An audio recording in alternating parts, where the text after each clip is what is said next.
محترم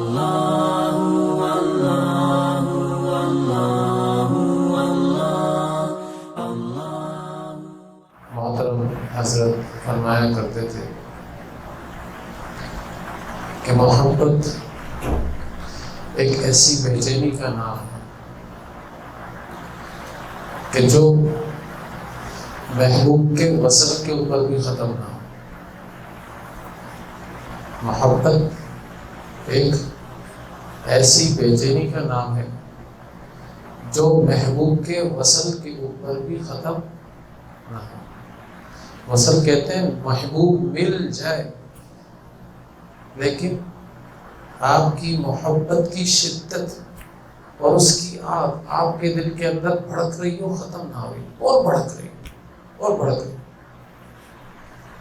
اور ہر لمحے وہ آگ بھڑکتی رہے،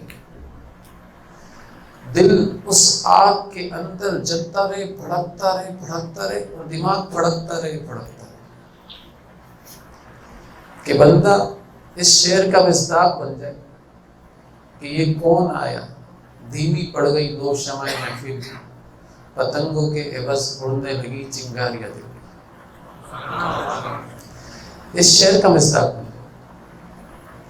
ایک شخص چیخ رہا تھا، چلا رہا تھا کہ بھئی آگ آگ آگ، تو لوگ دوڑے ہوئے آئے، بولا لوگوں نے کہاں آگ لگی ہوئی ہے؟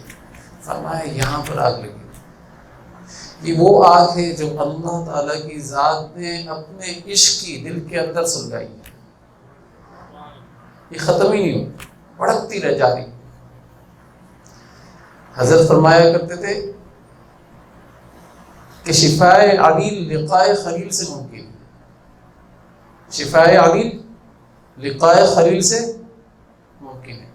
کیا مطلب ہے اس کا؟ کہ جو بیمار ہے نا، اللہ کی محبت کا بیمار ہے، اللہ کا عشق کا بیمار ہے، اب اس کی شفا کیا ہے؟ اس کی شفا اللہ کی ذات کی ملاقات ہے۔ جب تک اس کو شفا ملے گی نہیں، جب تک یہ اللہ تعالیٰ کی ذات سے ملاقات نہ کر رہے، بیماری رہے گی، اللہ کی محبت کا بیمار رہے گا۔ اور فرمایا کرتے تھے کہ اللہ کی محبت کی جو پیاس ہے وہ بجھتی نہیں ہے، بلکہ بڑھتی چلی جاتی ہے۔ جتنا اللہ کی محبت کے آپ جام کے جام چڑھاتے چلے جائیں، پیتے چلے جائیں، پینے کے بعد ہوتا کیا ہے کہ پیاس بجھتی ہے۔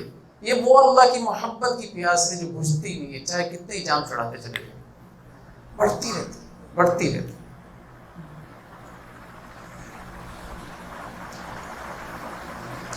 تو لہٰذا جب بندہ اللہ تعالیٰ کی ذات سے محبت کرتا ہے یا کسی سے بھی محبت کرتا ہے، اللہ سے محبت نہیں کرے گا تو کسی مخلوق سے تو محبت کرے گا۔ یہ دل اللہ کو نہیں دے گا، کسی کو تو دے گا۔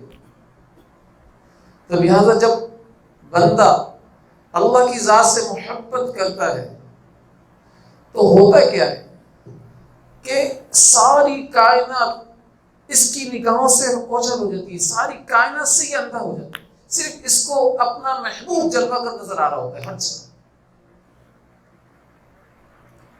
یہ دیکھ رہا ہے تو اللہ نظر آ رہا ہے، یہ سن رہا ہے تو اللہ کو سن رہا ہے، یہ بیٹھا ہوا ہے تو اللہ کے خیالات کے اندر گم ہے، یہ جس جگہ نظر اٹھا رہا ہے اللہ کو ہی دیکھ رہا ہے، اور اللہ کا ہی تصور اس کے اندر چلے جا رہا ہے۔ شعر ہے نا، اس کا ترجمہ کر۔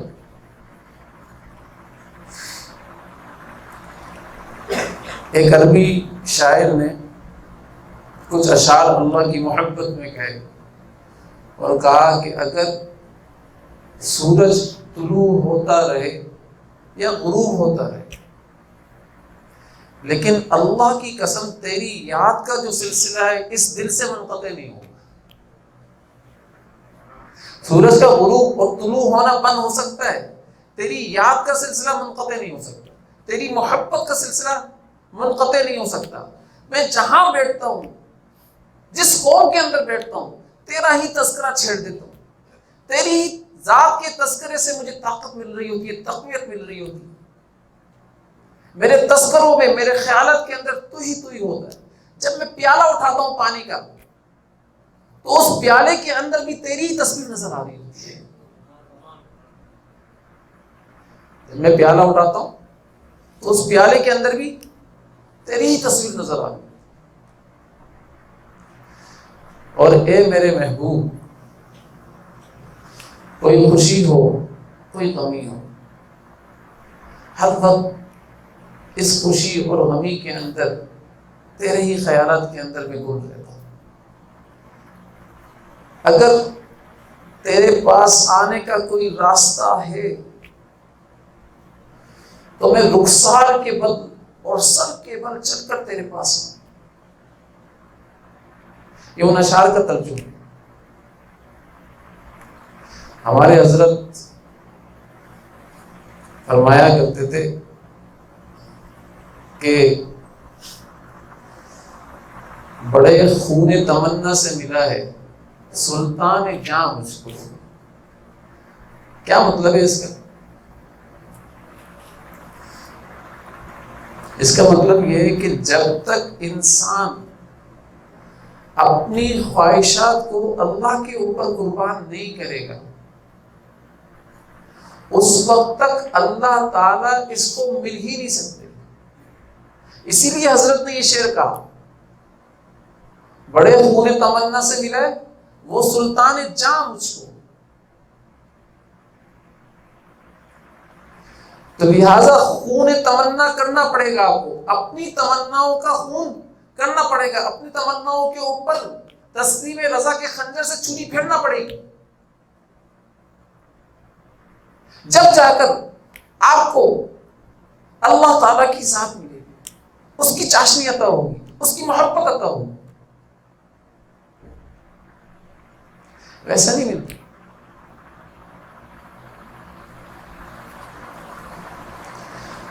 اور سلطان جہاں حاصل ہونے کے لیے، خواہشات کو ختم کرنے کے لیے اللہ تعالیٰ کی ذات نے ایک طریقہ بتا دیا، مقرر کر دیا کہ آؤ محمد رسول اللہ کے راستے سے. آپ صلی اللہ علیہ وسلم کے راستے سے آنا پڑے گا. کوئی اپنے طور پر آنا چاہے اور وہ اس کا اپنا ذاتی راستہ ہو، آپ صلی اللہ علیہ وسلم کے راستے کو چھوڑ کر، تو اللہ تعالیٰ فرما رہے ہیں کہ اس راستے کے اندر میں نہیں ملوں گا. تیرے کو اپنی خواہشات کا معبود تو مل جائے گا لیکن تیرے کو حقیقی معبود نہیں مل سکتا. حقیقی معبود کو اگر پانا چاہتا ہے تو میرے نبی صلی اللہ علیہ وسلم کے راستے کے ذریعے سے آ جائے. یہ میرا محبوب ہے، اس کے راستے کے ذریعے سے آ جائے. بھائی اللہ تعالیٰ کی ذات نے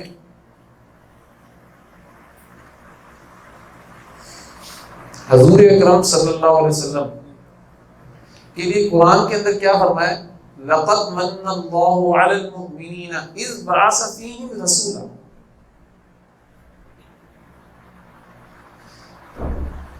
کہ ہم نے ایمان والوں کے اوپر احسان کیا ہے، احسان کیا ہے. یہ اللہ تعالیٰ کی ذات نے زمین سے غلہ اگایا نا، اور زمین سے غلہ اگانے کے اوپر اللہ تعالیٰ کی ذات نے ایسی بات نہیں کی. مجھے اور آپ کو رزق پہنچا رہے ہیں، اللہ تعالیٰ کی ذات نے ایسی بات نہیں کی. مجھے اور آپ کو اولاد کی نعمت سے مالا مال کر رہے ہیں، اللہ تعالیٰ کی ذات نے ایسی بات نہیں کی. کائنات کی جتنی بھی برکات میرے اوپر اتار رہے ہیں، اللہ تعالیٰ کی ذات نے ایسی بات نہیں کی ہے. احسان نہیں جتلایا، کسی بات کے اوپر احسان نہیں جتلایا. لیکن ایک نعمت ایسی ہے جو اللہ کے خزانے میں بھی ایک ہی تھی. اسی لیے جب اللہ تعالیٰ کی ذات نے ایمان والے کو اس نعمت کو دیا تو اللہ تعالیٰ کی ذات نے احسان جتلایا، اور وہ ہے حضور اکرم صلی اللہ علیہ وسلم کی ذات کی نعمت. اس لیے قرآن کے اندر فرمایا اللہ تعالیٰ کی ذات نے لَقَدْ مَنَّ اللَّهُ عَلَى الْمُؤْمِنِينَ إِذْ بَعَثَ فِيهِمْ رَسُولًا. تحقیق کے اللہ تعالیٰ کی ذات نے احسان کیا ایمان والوں کے اوپر کہ ان کے اندر ایک رسول کو بھیج دیا.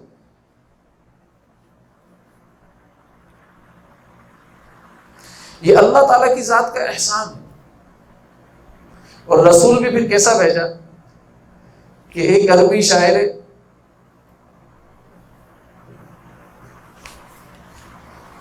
وہ فرماتے ہیں کہ 40,000 اشعار میں نے اللہ کے نبی صلی اللہ علیہ وسلم کی منقبت میں لکھے، مدح و ثنا کے اندر لکھے، لیکن آخر میں کچھ اشعار اس نے پڑھے جس کا ترجمہ یہ کہ تھکی ہے فکر رساں اور مدح باقی ہے، قلم ہوا آپ لاپا اور مدح باقی ہے، ورق ہوا تمام اور مدح باقی ہے، ساری عمر لکھا اور مدح باقی ہے۔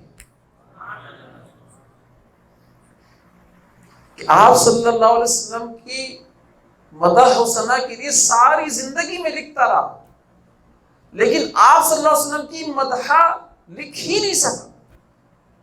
میری عمر ختم ہو گئی، قلم ختم ہو گئے، ٹوٹ گئے، ورق ختم ہو گئے، لیکن آپ صلی اللہ علیہ وسلم کی مدح باقی ہے، وہ میں لکھ ہی نہیں سکتا۔ ایک شاعر ہیں احسن جلانی رحمۃ اللہ علیہ، انہوں نے 450 مضمون آپ صلی اللہ علیہ وسلم کی منقبت میں لکھے، تعریف کے اندر لکھے۔ آخر میں کچھ جملے پر باتیں ختم کر دی، فرمایا ایک اللہ تعالیٰ کی ذات نے اپنے حبیب کو پیدا کیا، اور اللہ تعالیٰ کی ذات نے سارے انبیاء علیہ السلام کو پیدا کیا، سارے انسانوں کو پیدا کیا۔ سارے انسان اور انبیاء علیہ السلام آئے اور جانے کے لیے آئے اور جانے کے لیے آئے، ہر بندہ آیا اور چلا گیا، لیکن ایک ایسی ذات کو پیدا کیا جو آیا اور آتا ہی چلا گیا اور جاتا ہی چلا گیا، آیا اور آتا ہی چلا گیا اور جاتا ہی چلا گیا۔ ایسی اللہ کی ذات نے آپ صلی اللہ علیہ وسلم کی ذات کو پیدا کیا۔ ہر جگہ کون چھایا ہوا ہے؟ آپ صلی اللہ علیہ وسلم کی ذات ہی چھائی، اور پھر آپ صلی اللہ علیہ وسلم کو اللہ تعالیٰ کی ذات نے ایسے ہی نہیں بھیجا، ایسے ہی نہیں بھیجا، بلکہ اس کے لیے بڑا اہتمام کیا۔ ایک پیاری بیٹی ہوتی ہے نا، جس کو ودا کرنا ہوتا ہے، رخصت کرنا ہوتا ہے، اور اس کے والدین بہت شفیق ہوتے ہیں، بہت سخی ہوتے ہیں، بہت اللہ نے مال دیا ہوتا ہے، تو والدین چاہتے ہیں کہ ہر خواہش، ہر چیز اس کی ہم پوری کریں، اس کے بولنے سے پہلے، اور ایسا انتخاب کریں کہ اس انتخاب کے اوپر یہ بھی رشک کر دو۔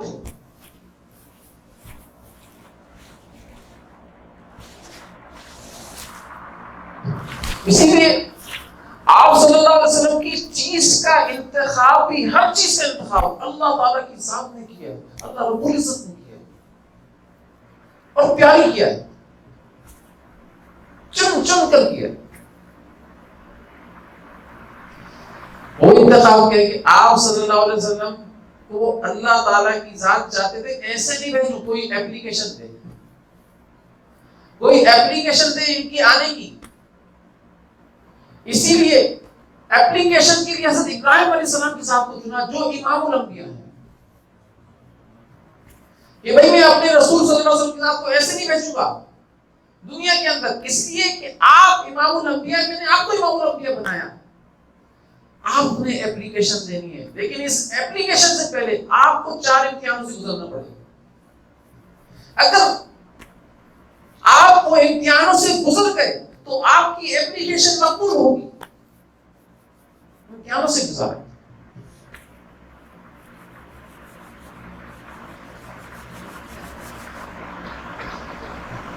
یہ سب سے پہلے تو آپ کے اندر ڈلوا دیا، اور آپ کے اندر جب داخل ہوئے تو سب کی مدد کا انکار کروا دیا، سارے عالم کا انکار کروا دیا، یہاں تک کہ جبرائیل علیہ السلام مدد کے لیے آئے۔ جبرائیل علیہ السلام اپنی مرضی سے نہیں آ سکتے، اللہ نے ہی بھیجا تھا ان کو۔ تو جبرائیل علیہ السلام کو بھی یہ فرمایا کہ جب اللہ تعالیٰ کی ذات مجھے دیکھ رہی ہے نا تو وہ خود براہ راست میری مدد کرے گی. مجھے آپ کی مدد کی بھی ضرورت نہیں ہے. آپ کی مدد کی بھی ضرورت. عالم ملکوت کا بھی انکار کر دیا اور عالم ملکوت میں بھی سب سے بڑا فرشتہ ہے اس کی مدد کا انکار کر دیا. یہاں تک کہ دعا بھی نہیں مانگی. جو جبرائیل علیہ السلام کو جملے بولے نا وہی جملے حدیث کے اندر آتے ہیں. جب اس کو میرے حال کا معلوم ہے وہ مجھے دیکھ رہا ہے تو وہ میری براہ راست مدد کرے گا.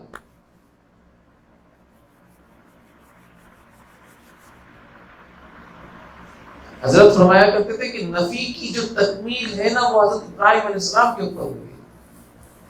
نفی اس بات سمجھتے ہیں نا کہ سارے عالموں کا انکار کر کے اللہ تعالیٰ کی ذات کا اقرار کرنا کہ اللہ تو ہی میری مدد کرے گا اور کسی سے مدد مجھے نہیں چاہیے. نفی کی تکمیل مکمل کی. پھر اس کے بعد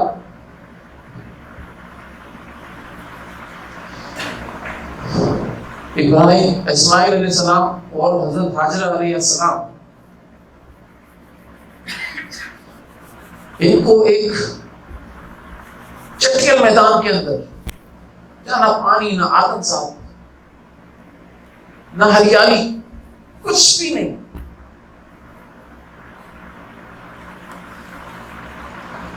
اس وادی کے اندر چھوڑ کر چلے گئے اللہ کے حکم کے اوپر. یہ دوسرا امتحان تھا. اور پھر تیسرا امتحان کہ اسماعیل علیہ السلام کو ذبح کرنے کا خواب دیکھا کہ ذبح کرنا. تو اسماعیل علیہ السلام بھی اللہ کے نبی صلی اللہ علیہ وسلم کے باپ بننے تھے. اسماع کا مطلب ہوتا ہے سنو اور عید کا مطلب ہوتا ہے اللہ.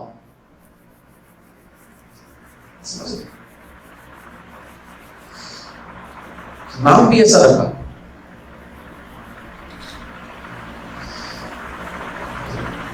ان کے 44 قبیلے تھے. 44 قبیلوں کے اندر سے اللہ کے نبی صلی اللہ علیہ وسلم کا جو قبیلہ تھا نا وہ سب سے اوپر قبیلہ تھا قریش. اللہ کے نبی صلی اللہ علیہ وسلم سے لے کر اسماعیل علیہ السلام تک 44 قبیلے تھے.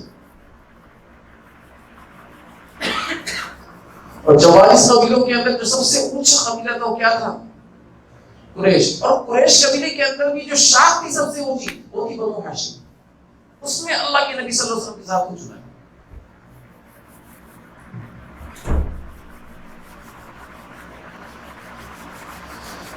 تو یہ تیسرا امتحان لیا اسماعیل علیہ السلام کا.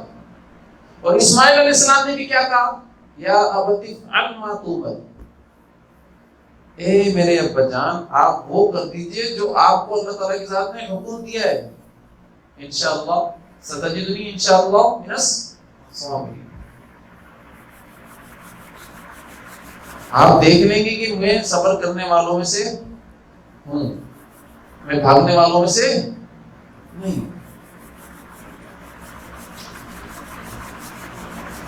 اللہ کے حکم پر قربان ہونا.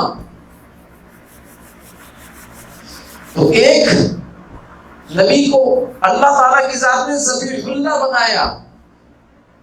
اللہ تعالیٰ کی ذات نے ایک نبی کو ذبیح اللہ بنایا. ابراہیم علیہ السلام کی دعا کے اوپر یہ جو اسماعیل علیہ السلام ہے فوراً مان گئے کہ بھائی میں جیسا آپ کہتے ہیں اللہ تعالیٰ کی ذات نے جیسا آپ کو حکم دیا ویسا آپ کر جائیں. تو یہ ایک محب کے علاوہ کوئی نہیں کر سکتا.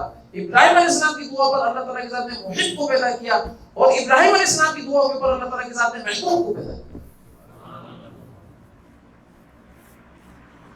ایک کو ذبیح اللہ بنایا, ایک کو رسول اللہ بنایا. ایک کو زمزم والا بنایا اور ایک کو کوثر والا بنایا. ایک کو زمزم والا بنایا اور ایک کو کوثر والا بنایا. پھر چوتھا امتحان بیت اللہ کی تعمیر.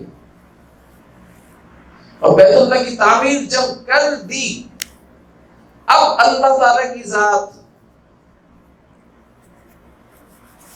ابراہیم علیہ السلام کو فرمانے چلو بھائی اب تم نے سارا کام کر دیا ہے، اب مزدوری مانگو اپنی.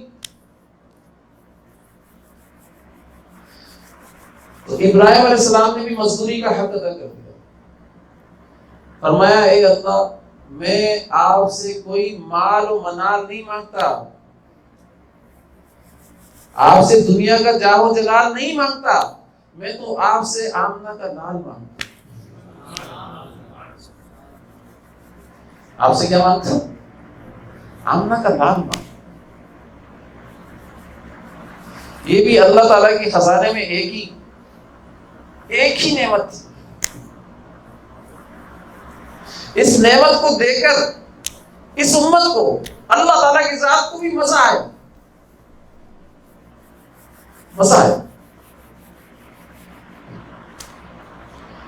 بھائی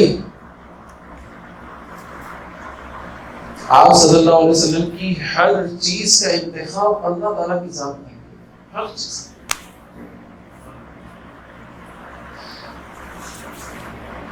حضرت عبد المطلب کے 10 بیٹے تھے. کسی کا نام عبد العزیٰ تھا، کسی کا نام کیا، کسی کا نام کیا.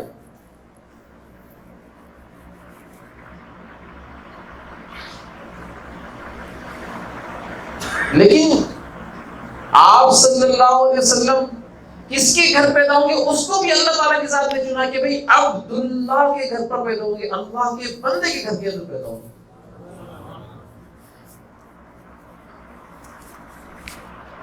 اور ان کی والدہ کا نام آمنہ. میں بتا رہا ہوں ہر چیز چن کر اللہ تعالیٰ کی ذات نے کی، ہر چیز کا انتخاب کیا. اور یہ ایسے شرمیلے تھے حضرت عبداللہ،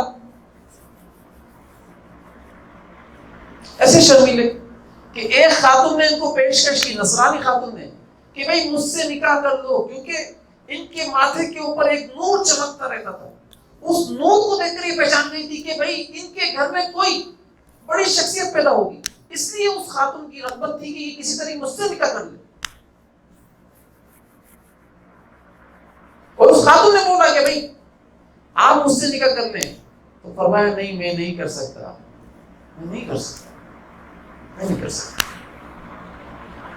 اب وہ خاتون پیشکش کر رہی ہے، اچھا نہیں کر سکتے ویسے ہی رکھ لیں اور حق زوجیت ادا کرتے رہیے گا، ویسے ہی رکھ لیں. لیکن یہ اللہ تعالیٰ کی ذات نے ایسی حیا اتار دی ان کے دل کے اندر کہ حضور اکرم صلی اللہ علیہ وسلم فرماتے ہیں کہ آدم علیہ السلام سے لے کر مجھ تک جتنے بھی میرے باپ ہیں ان میں سے کسی نے بھی کبھی زنا نہیں کیا.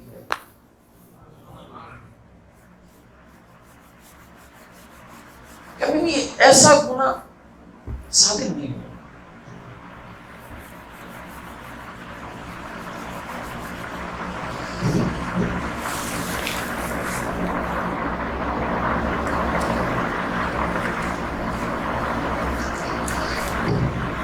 تو جب پیدائش ہو گئی تو اب دودھ پلانے کا وقت آیا. دودھ کی بنو سعد کے قبیلے سے، سعد کہتے ہیں سعادت والے کو، کہ بھئی دودھ پلانے والے کا انتخاب بھی ایسے نہیں کیا جائے گا آپ کے لیے. وہ بنو سعد کے قبیلے سے ہوگی اور اس کا نام بھی حلیمہ ہوگا. حلم والی ایسے ہی نہیں دودھ پلا دیا جائے گا. قبیلہ بنو سعد اور نام حلیمہ. بھائی بعض اوقات ایسا ہوتا ہے نا، بچے اپنے شرارت کے اندر کبھی ادھر گھومتے ہیں، کبھی ادھر چلے جاتے ہیں، کبھی ادھر تنگ کرتے ہیں کبھی. تو اللہ تعالیٰ کی ذات نے چن کر دائی بھی ایسی رکھی کہ بھائی حلم والی ہو، حلم والی.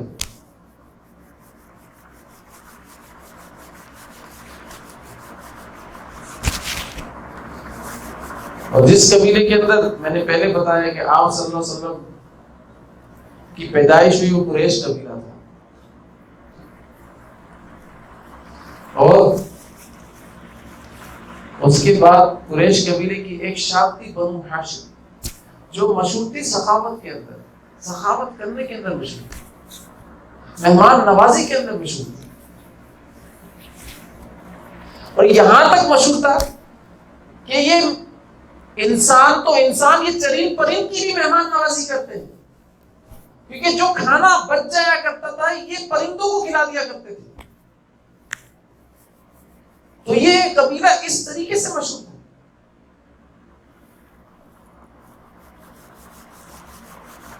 پھر آپ زندگی کے اندر دیکھیں کہ ازواج مطہرات کا انتخاب کیا تو بڑا ہی سوچ سمجھ کر ایسا انتخاب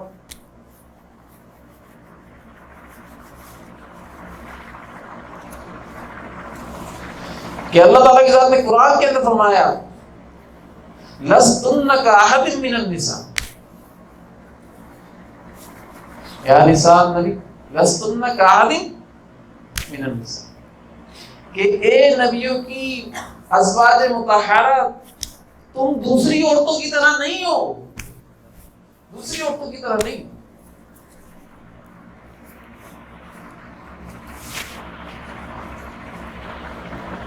ایک کا نام حضرت خدیجہ رضی اللہ تعالیٰ، حاجیوں کی خدمت کرنے والی. اس کا مطلب کیا تھا؟ حاجیوں کی مہمان نوازی کرنے والی. ایک کا نام حضرت عائشہ صدیقہ رضی اللہ تعالیٰ، عیش دینے والی. ایک کا نام حضرت سودہ رضی اللہ تعالیٰ، آرام دینے والی. ایک کا نام حضرت حفصہ رضی اللہ تعالیٰ عنہ، رات کو قیام کرنے والی. ایک کا نام حضرت ام حبیبہ رضی اللہ تعالیٰ عنہ، بہت زیادہ پیار کرنے والی. ایک کا نام ام سلمہ رضی اللہ تعالیٰ عنہ، سلامتی والی. میں نام بتا رہا ہوں، اس کی خاصیت بتا رہا ہوں چن چن کر.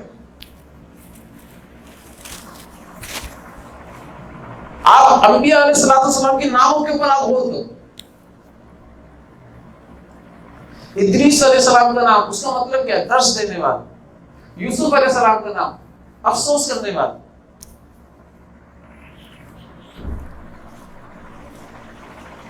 عیسیٰ علیہ السلام کا نام، سیاحت کرنے والا.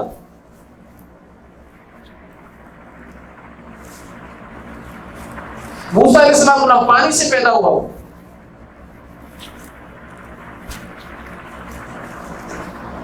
یہ سارے نام ہیں. ابراہیم علیہ السلام کا نام، بزرگی والا.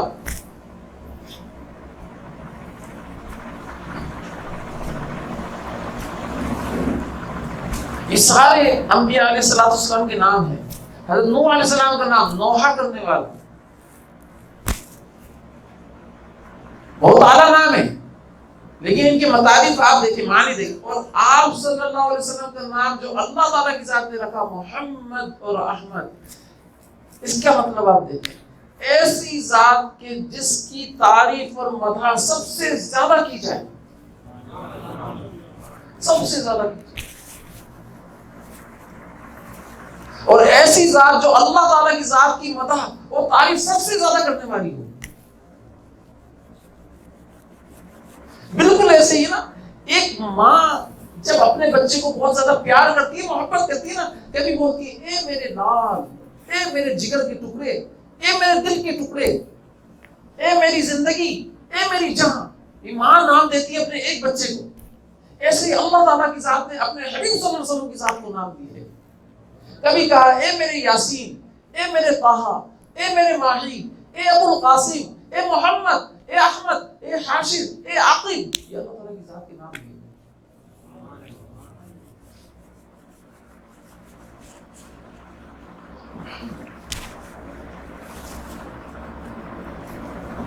اور پھر جب یار دیے تو پھر کیسے یار دیے؟ یار بھی چن کر دیے. حضرت ابوبکر صدیق رضی اللہ تعالیٰ، ایسا یار کوئی نہیں.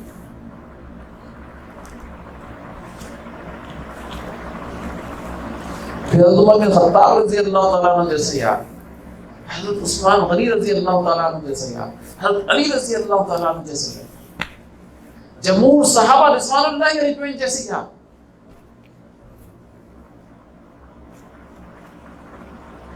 ایسی یاری تھی، ایسی یاری تھی کہ 1,24,000 انبیاء علیہ السلام کی جو کمالات ہیں وہ حضور اکرم صلی اللہ علیہ وسلم کی ذات کے اندر ہیں، اور حضور اکرم صلی اللہ علیہ وسلم نے ان کمالات کو سارے صحابہ کرام کے اندر منتقل کیا. ایسی یاری.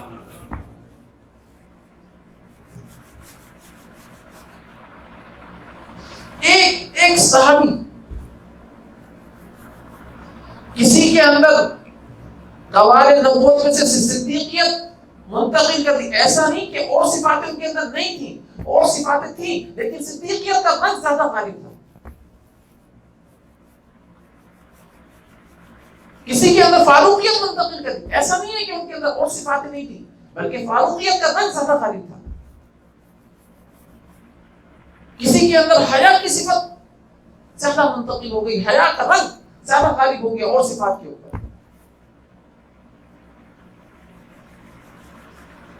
اور کسی کے اندر شجاعت کا رنگ زیادہ غالب ہو گیا. حضرت علی رضی اللہ تعالیٰ عنہ کو آپ دیکھیں، شجاعت کا رنگ زیادہ غالب تھا ان کے اوپر. ایسا نہیں اور صفات نہیں، ساری صفاتیں تھیں لیکن ہر صحابی کے اندر کسی نہ کسی صفت کا رنگ زیادہ غالب تھا. تو گویا کہ 1,24,000 صحابہ کرام رضوان اللہ علیہم اجمعین یہ کون تھے؟ یہ سارے صفات نبوی تھے، یہ عام شخصیت نہیں تھی، یہ سارے صفات نبوی تھے. اب کسی بھی صحابی رضی اللہ تعالیٰ عنہ کو کوئی بات بری کہے، کوئی ان کی بدگوئی کرے، ان کے بارے میں کوئی زبان غلط استعمال کرے، تو یہ صحابی کو نہیں کہا جا رہا، یہ حضور صلی اللہ علیہ وسلم کی کسی نہ کسی صفت کو گالی دی جا رہی ہے. نعوذ باللہ. آپ صلی اللہ علیہ وسلم کی ذات کو ہی کہا جا رہا ہے، یہ صحابہ کرام کو نہیں کہا جا رہا. اسی لیے اس بات اللہ تعالیٰ کی ذات نے آپ صلی اللہ علیہ وسلم کی ذات کو سراجم منیرہ کہا ہے. کیا کہا ہے؟ سراجم منیرہ کہا ہے. یہ 10 حروف ہیں، الفاظ ہیں.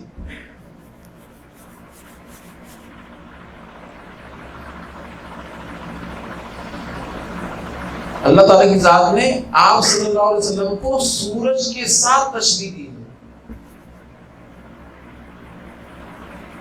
ایک ہوتا ہے مشبہ. کیا ہوتا ہے؟ مشبہ، جس کو تشبیہ دی جاتی ہے اس کو کہتے ہیں مشبہ. اور ایک ہوتا ہے مشبہ بھی، جس کے ساتھ تشبیہ دی جاتی ہے.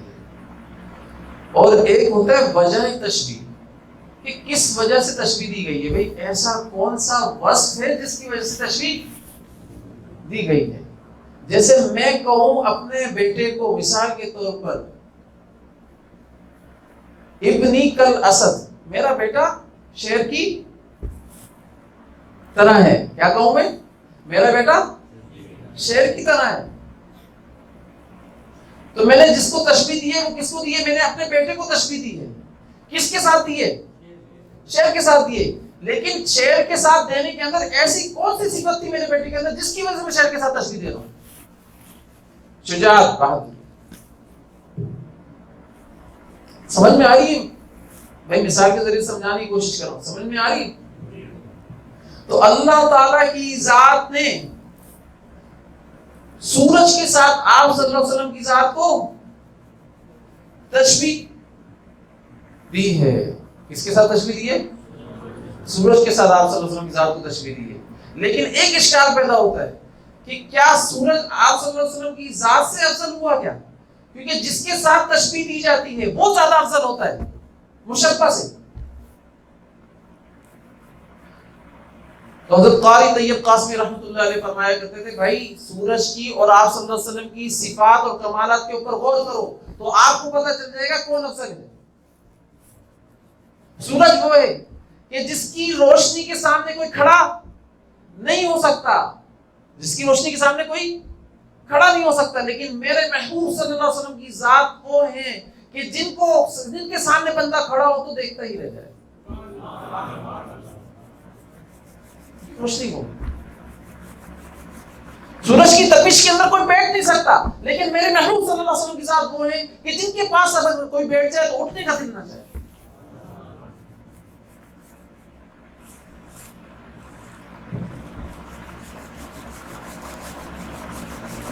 اور سورج سے تجبیح دینے کا مطلب کو سمجھیے،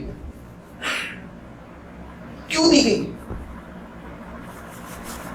ایک کمرے کے اندر لائٹ جل رہی ہوتی ہے تو وہ ایک کمرے کی لائٹ ہوتی ہے، دوسرے کمرے کے اندر اندھیرا ہوتا ہے تو ادھر بھی لائٹ جلائی جاتی ہے، دوسرے کمرے کے اندر بھی لائٹ جلا دی جاتی ہے، تیسرے کمرے کے اندر بھی لائٹ جلا دی جاتی ہے، تو تینوں کمروں کے اندر لائٹ جل جاتی ہے، ایک ساتھ جل جاتی ہے. تو اس کا مطلب کیا ہے کہ جو انبیاء علیہ السلام آئے، ایک دور کے اندر کئی آئے، اور وہ اپنے ضلع کے لیے آئے، اپنے شہر کے لیے آئے، اپنے ملک کے لیے آئے. کوئی نبی آیا تو اس ضلع کے اندر روشنی ہو گئی، کوئی نبی آیا دوسرے ضلع کے اندر روشنی ہو گئی، کوئی نبی آیا دوسرے مقام کے اندر روشنی ہو گئی، تیسرے مقام کے اندر روشنی ہو گئی، لیکن آپ صلی اللہ علیہ وسلم کی ذات آئی تو سارے عالم کے اندر روشنی ہو گئی، سارے عالم کے اندر روشنی ہو گئی.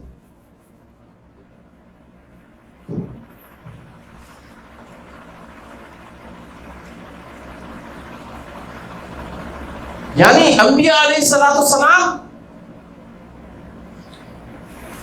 ستاروں کی مانند ہیں، ستاروں کی مانند. جب تک ستارے چمکتے، جب تک سورج نہیں آتا، اور جب سورج آ جاتا ہے تو ستارے سارے غائب ہو جاتے. اس لیے سراج منیرہ کا ہے بھائی، تشبیہ اس لیے دیے. اور دوسری بات ہی سنیں، ستاروں کی اپنی ذاتی کوئی روشنی نہیں ہوتی، چاند کی اپنی ذاتی کوئی روشنی نہیں ہوتی ہے.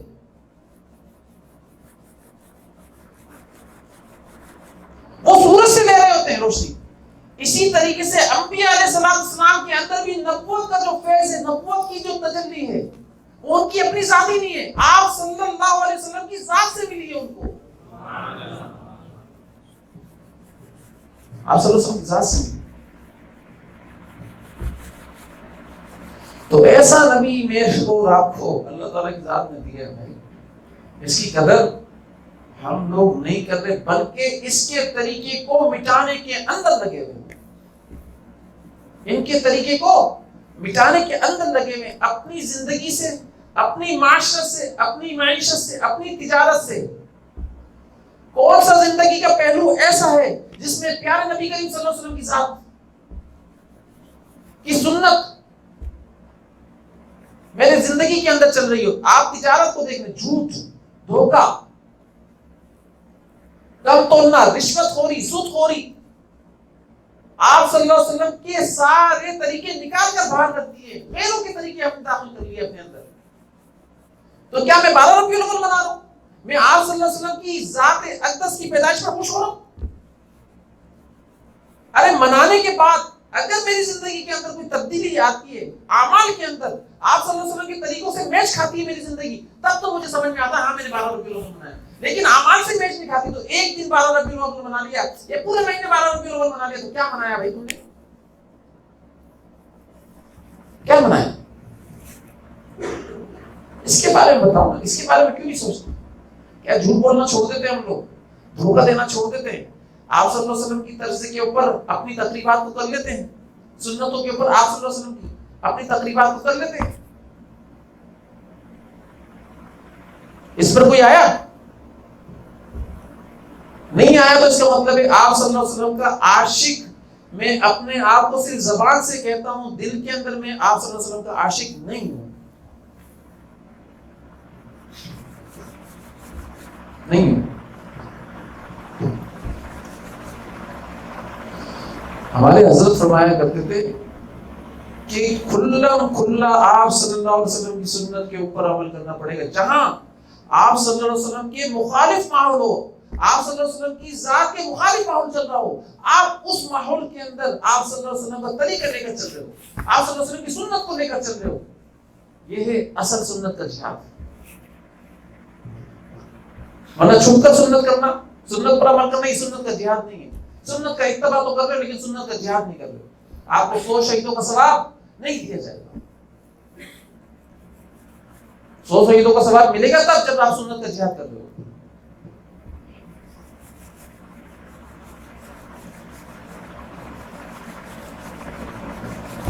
تو ہمارے پیارے نبی کریم صلی اللہ علیہ وسلم کی ذات کو اللہ تعالیٰ کی ذات نے ہر چیز کو چنا ہے. سمجھ لیجئے گا یہ آپ صلی اللہ علیہ وسلم کی زندگی کو، آپ صلی اللہ علیہ وسلم کی ذات کو اللہ تعالیٰ کی ذات نے ان کے جسم عطر سے، قلب عطر سے جو نکلنے والے اعمال ہیں ان کو اپنا ضابطہ قرار دیا ہے. ضابطہ قرار دیا ہے. نظام کائنات اور ہے اور اللہ کا ضابطہ اور ہے، دونوں میں فرق ہے. اللہ کا ضابطہ اللہ کی قدرت ہے، اسے ذہن میں رکھیے.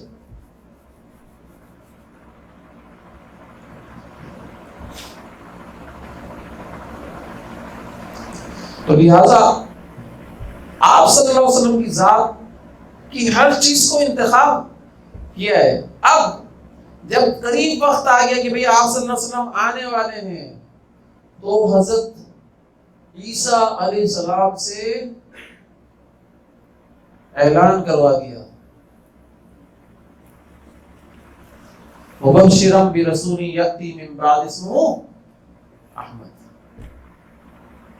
یہ اعلان تھا عیسیٰ علیہ السلام. بھئی ایسا ہوتا نا کوئی ایک پروگرام چل رہا ہو زبردست قسم کا، صحیح نا، اس میں کوئی مہمان خصوصی ہو تو پروگرام چلتا رہتا ہے لیکن جب مہمان خصوصی کا وقت آتا ہے تو اعلان بھی ایسے سے کروایا جاتا ہے جو زبردست قسم کا اس میں بندہ ہوتا ہے کہ بھئی تو نے کرنا ہے یہ اعلان، اس شخصیت کو بلانے کے لیے تو نے کرنا ہے. جو معاشرے میں سب سے زیادہ مشہور ہوتا ہے، ہوتا نہیں ہوتا. تو ایسے ہی حضرت عیسیٰ علیہ السلام نے آپ صلی اللہ علیہ وآلہ وسلم کی خوشخبری دی کہ بھئی احمد نام سے ایک نبی آنے والا ہے، میں اس کی خوشخبری آپ کو سنا رہا ہوں.